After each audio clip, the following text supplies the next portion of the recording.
हूँ विगत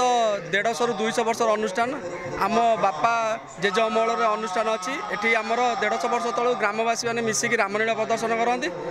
तापर बाहर गोटे काठ मूर्ति आनी प्रथम प्रतिष्ठा करते आम ग्रामर युवक मैंने चेष्टा करी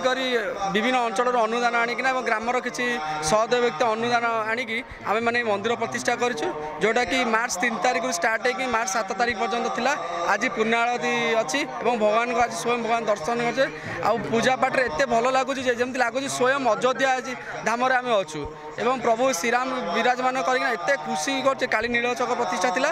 आज हूँ आमर पुण्याळती हम आम मार्च 3 तारिख रु 2 दिन रामचरित मानस करूँ एवं 4 तारिख 5 तारिख सांस्कृतिक काम करूँ आज एक भजन परिवेशन भी कार्यक्रम रही 2टा पंचायत टांगी चौदर ब्लॉक रु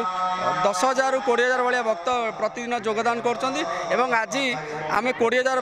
भक्त मान प्रसाद सेवन कमिटी तरफ व्यवस्था करूँ शांति श्रृंखलार जहाँ भी हो सब दर्शन व्यवस्था कर बड़ खुशी आयोजन लगुच माने पिला माने टंका 10,000 धरिकी ए काम आरंभ करते प्रभुंर कौटू कृपा आसी आम भी से कथा जानू किंतु एते बड़ मंदिर हम बोली किए जानी नथिला अयोध्या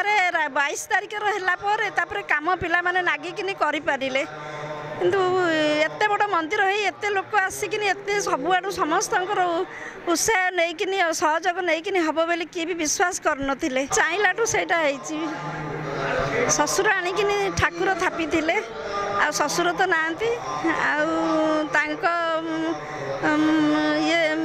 स्वर्गद्वार गला परे आमे से वर्षटू बसुचु वर्ष दिन धरी किछि वर्ष धरी प्रभु श्री रामचंद्रंकर पूजा सेवा करी भैरपुर गाँव में जो राम मंदिर प्रभु मर्यादा पुरुषोत्तम श्री रामचंद्र मंदिर आज नूतन भव्य दिव्य मंदिर आज प्रतिष्ठा उत्सव आज रोचे पूर्णाहुति दिवस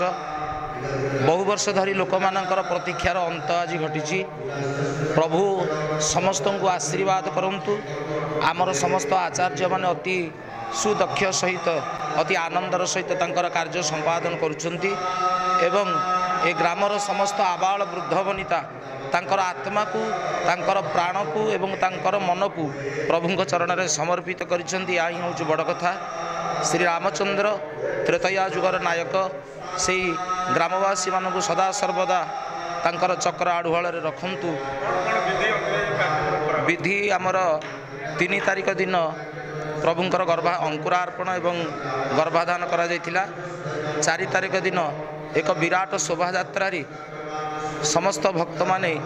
महाप्रभु शालेश्वर निकट में थिबा पुष्करिणी रे कलश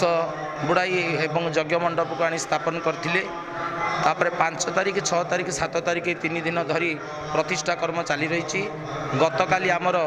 मंदिर शिखर रे नीलचक्र स्थापन करा जायतिला भक्त मानकर समागम अत्यंत कहले न सरे तेणु समस्त भक्त माने एठी योगदान करुछंती समस्तंकर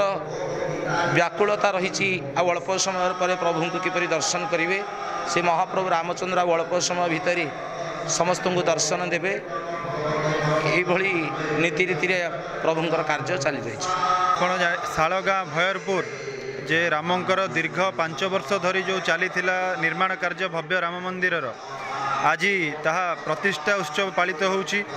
पाखापाखि 4 दिन हेलानी विभिन्न कार्यक्रम ठाकुरंकर नीति नियंता चलीथिला किछि समय पूर्व भगवान श्रीरामचंद्र माता सीता एवं प्रभु श्री लक्ष्मण तांकर सिंहासन आरोहण करिसेंती वर्तमान किछि समय परे समस्त को प्रभु दर्शन देवे जहाँकि आपण मैंने देखुवे दीर्घ दिनर गाँव युवक मैंने एकत्रित होई जो भली भाव में संगठित होई एते बड़ भव्य आयोजन करिसेंती एवं एते बड़ कार्यक्रम को सफल करिसेंती गाँव मानर युवक मान मध्य एकता देखि मु अत्यंत उत्साहित एवं आज संध्यारे पाखापाखि 10,000 ରୁ 20,000 भक्त आज एकार एकत्रित हेबे एवं भगवान को भव्य दर्शन करिवे।